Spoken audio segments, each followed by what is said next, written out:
So Allah subhanahu wa ta'ala says, thereafter there was an occasion where he was inspecting his army. Imagine this man, powerful king, powerful, solid king, Suleiman alayhi salam.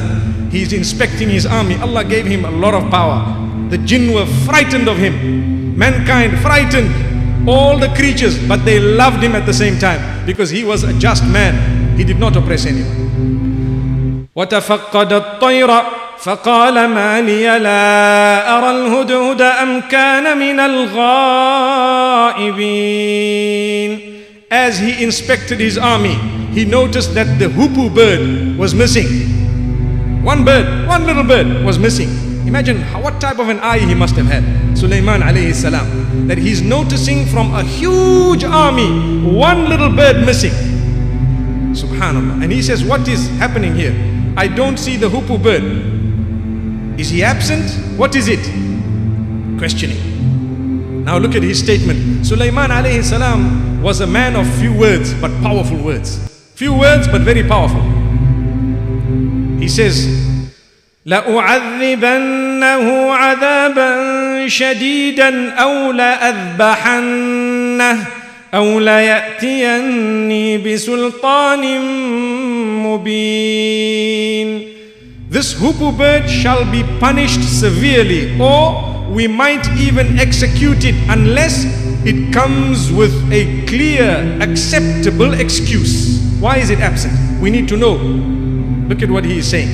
He didn't just get upset and said, right, we're executing it. No, he says we will execute it or we will punish it. But if it has come with an acceptable excuse, we will accept the excuse. So the hoopoe bird appears and he asks, فَمَكَثَ غَيْرَ بَعِيدٍ فَقَالَ أَحَطْتُ بِمَا لَمْ تُحِطْ بِهِ وَجِئْتُكَ مِنْ سَبَإٍ بِنَبَإٍ يَقِينٍ. The hoopoe bird at a bit of a distance speaks to Suleiman alayhi salam and says, I have come to you with knowledge that you do not have. Now look at the power of the word. For Suleiman alayhi salam, he had so much knowledge. He was powerful. He had armies that could check upon his enemy before they even knew that he existed. Allahu Akbar. What that means is he would send the jinn kind or the other creatures of Allah subhanahu wa ta'ala to go and have a peep at what was happening and come back with information before those people even knew that this man had an army and so on. So when someone is now telling him, a little bird is saying, I know something you don't know. He was really inquisitive. He wanted to know, what is it you know that I don't know? Talk to me, let's see. He says, I have come to you from Saba. I'm coming from Yemen, Sheba, known in Arabic as Saba. And I have brought you some solid information, very authentic, reliable news. What is the news? He says, إني وجدت امرأة تملكهم وأوتيت من كل شيء ولها عرش عظيم. I have seen a woman who has a kingdom there. She rules over her people. She's been granted a lot by Allah. She's got lots of wealth and authority. Yes, Suleiman has wealth and authority of another level, but he is now making mention of a woman who has authority and wealth. And on top of that, she has a very, very great throne. Her throne is so beautiful, meaning her palace where she would sit on her throne is something amazing.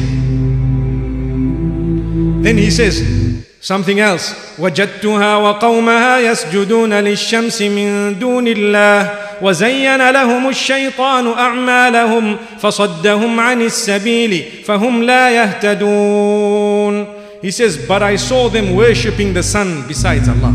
They were worshipping the sun out there. When it comes out in the morning, they worshipped it as until it set.